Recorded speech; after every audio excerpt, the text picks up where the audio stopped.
Presidente. Cumprimento o Sr. Ministro, o Sr. Secretário de Estado, Srs. Deputados. Sr. Ministro, nós requeremos esta audição sobre o atraso na entrada em funções do Conselho de Administração da RTP para procurar avaliar as consequências para a empresa desta situação de instabilidade, uma situação que consideramos potencialmente lesiva do interesse público. No passado dia 1 de junho foi finalmente eleito o Conselho de Administração da RTP, isto 4 meses depois da empresa estar em gestão corrente, sem administração constituída. E, portanto, a primeira questão que lhe coloco, Sr. Ministro, é qual o entendimento do Sr. Ministro sobre os poderes de tutela que tem sobre a RTP. Porque 3 destes 4 meses de impasse devem-se ao impasse criado pelo Ministério das Finanças, cujo parecer é vinculativo relativamente ao administrador financeiro, e, portanto, pergunto se o Sr. Ministro ficou à espera desse desenlace ou se tomou diligências durante esses 3 meses. E se tomou diligências, que diligências tomou e que razões justificam que durante 3 meses estivéssemos à espera deste parecer vinculativo do Ministro das Finanças. Aliás, isto começa a ser muito corrente. O Sr. Ministro acabou de dizer que a questão do financiamento da ERC, isso é uma coisa que o Ministro das Finanças. O Sr. Ministro, é uma coisa... Pronto, o Sr. Ministro é-lhe indiferente que a ERC tenha ou não condições de financiamento para exercer a sua missão. É o que está a dizer. E, portanto, clarificamos bem isso. Quer dizer, é claro que depende do Ministério das Finanças, tem que se articular com o seu colega de governo. Sr. Ministro, eu falei em instabilidade e penso que o Sr. Ministro tem a obrigação de explicar aos portugueses a que se deve este atraso. Nós não deixaremos de colocar esta questão rapidamente à ERC sobre o entendimento do Sr. Ministro da Cultura, lhe ser indiferente que ele tenha ou não condições para cumprir a função.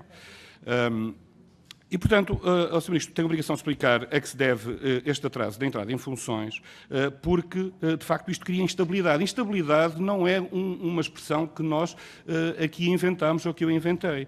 O Conselho de Redação da RTP, em audição parlamentar, no passado dia 2 de maio, disse sobre a situação de gestão do Conselho de Administração da RTP, numa altura em que já ia para 3 meses em gestão corrente, disse é uma situação insalubre para a RTP. O Sr. Ministro conhece bem o peso das palavras e perceberá que insalubre é, de facto, um adjetivo, uma qualificação que mostra o entendimento do Conselho de Redação sobre esta situação. E acrescentou uma situação que cria instabilidade.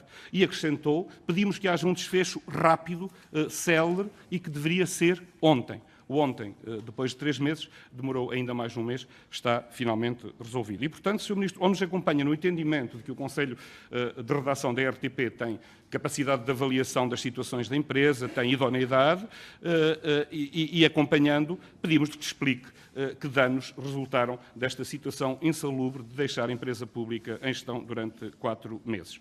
Sr. Ministro, para terminar, esta falta de diligência tanta falta de diligência quase parece propositada, porque durante este período de instabilidade nós vimos que isto se fez refletir logo do ponto de vista político. Começou com uma notícia falsa sobre a direção da informação que, não obstante ser rapidamente compreendida e esclarecida, justificou várias audições parlamentares. E foi-se mantendo com várias forças partidárias a começar a pôr em causa o modelo de nomeação do Conselho de Administração da RTP, a pôr em causa, nomeadamente, a existência do Conselho Geral Independente, e de uma maneira explícita. Nós sabemos que o atual modelo de governação é da responsabilidade do anterior governo. Ele baseia-se em princípios de independência, de transparência e de não governamentalização da RTP. Como já tivemos dito, se há deficiências e se há aspectos a afinar, estamos disponíveis para essa discussão, mas se esta instabilidade quase propositada é para pôr em causa estes princípios, é claro que isso nos preocupa. A questão já aqui foi hoje levantada e eu, para terminar, pergunto com clareza ao Sr. Ministro se considera ou não, sim ou não, que o atual modelo de governança da RTP é adequado. Muito obrigado.